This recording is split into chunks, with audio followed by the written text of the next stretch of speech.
Careful, Snake.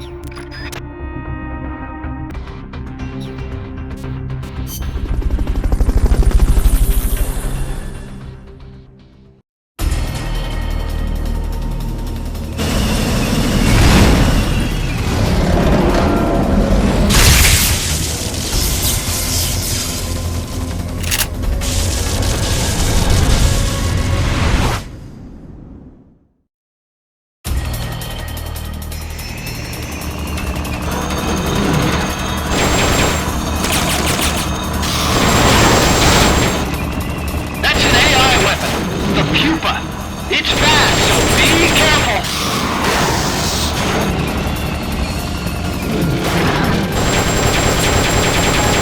Engaging shock units.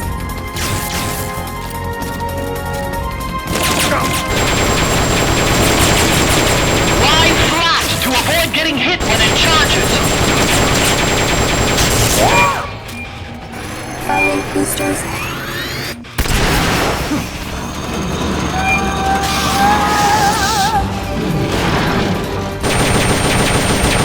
Engaging shock units.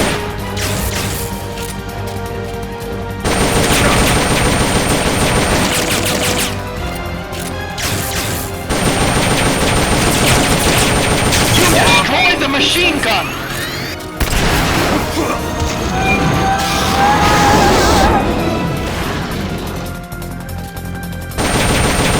Engaging shock units.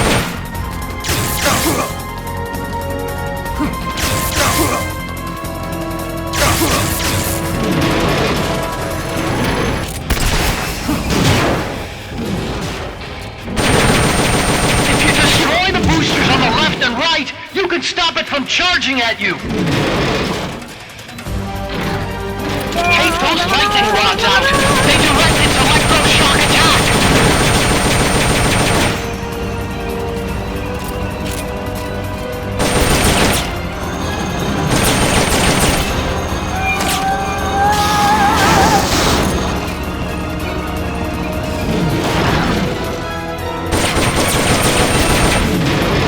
Shock output at maximum. Engaging shock units.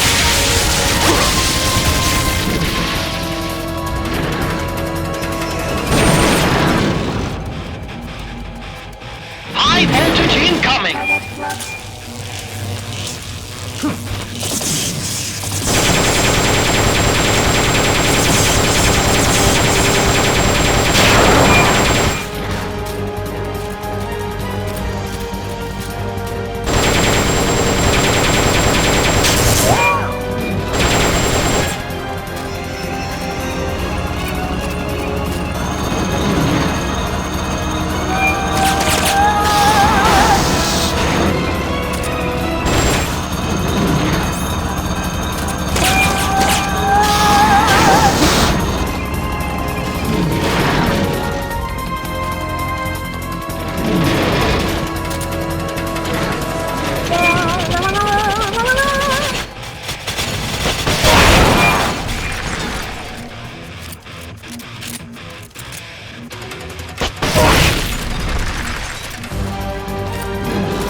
Others are died. Others are died. Others are died. Others are died. Others are died. Others are died. The Pupa's back up and running! Shut it down again!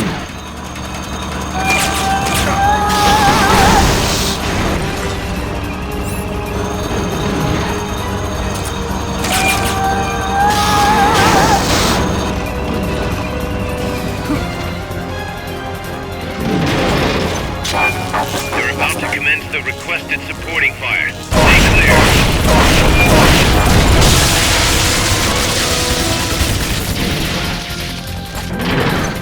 We can't fire these things at the drop of a hat. Try again later.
The AI's memory boards before the pod's ejected. The black memory boards are locked. Go after the boards with icons over them.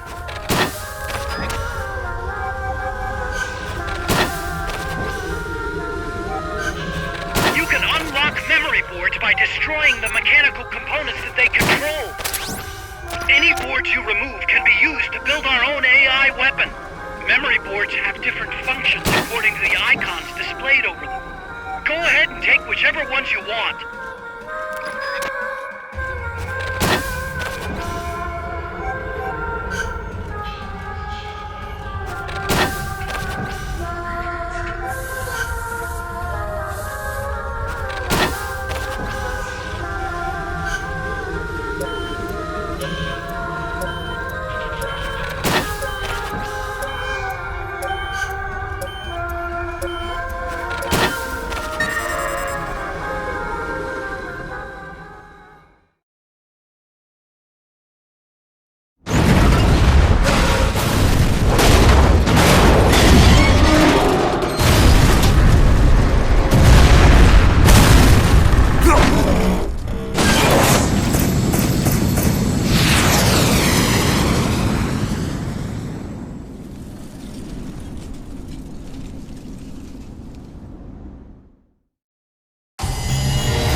Snake, I'm proud to announce that preparations for Metal Gear Zeke are complete.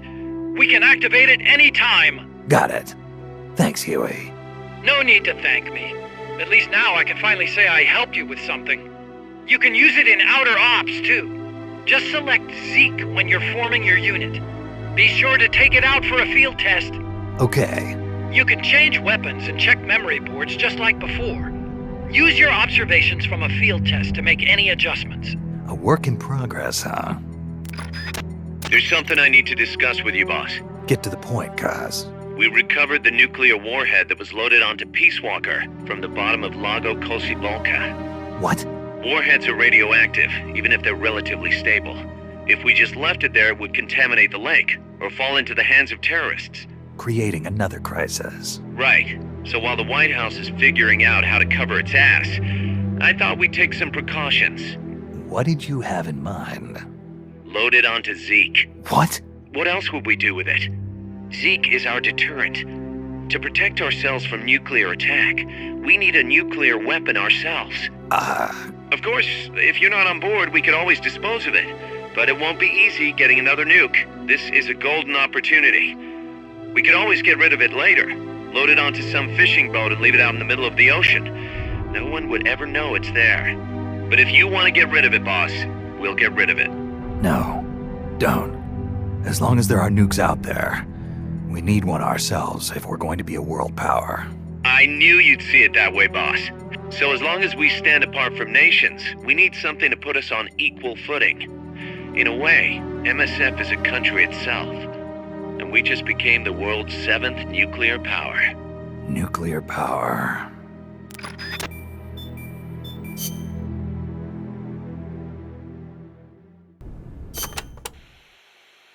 I'm about to leave for Costa Rica, a place completely unfamiliar to me, and on a top-secret mission for the CIA, no less. No guarantees I'll come back alive. Might even get rubbed out by the CIA itself. So I'm leaving behind this record. For her sake. For the boss's honor. Ever since I was a child, I've loved to look up at the night sky. I'd go outside after sunset and drink in the cold air. The moon, Venus, so many stars floating on the edge of infinity. In Manchester, it wasn't very often you saw the night sky in all its star-studded glory, but it was enough to stir a deep longing inside me.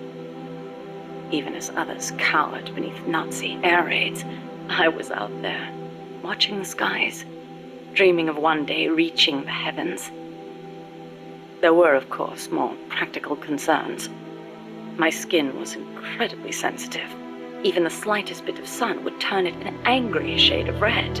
Playing outside during the day was completely out of the question.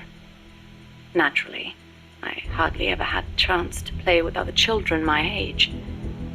But I never felt lonely for it. Their way of thinking was irrational, making them simple, easy to predict. The boys would talk of tanks and aeroplanes and creepy, crawly bugs. The girls of pretty dresses, glass beads, and tea and cakes. Of boys they liked. I never had much to say on such matters. The curious thing is, adults really aren't all that different. They're simple, capricious, especially men. As they get older, their heads fill with thoughts of women and more women. Thankfully, I always did have a head for mathematics. When I was about 10, I'd visited Dr. Turing, who lived nearby. We'd sit and discuss mathematical logic. The lights were always on at his house, even in the dead of night. Theoretically, he'd say, there's no algorithm that a computing machine couldn't reproduce. Dr. Turing wasn't foolish like other men. Although I didn't find out why until later, after he died. The time will come, he'd say, when computers will be able to think for themselves. That idea rocked me to my core. My aptitude for mathematics brought me closer to the stars. I breezed through school, then went to America for university.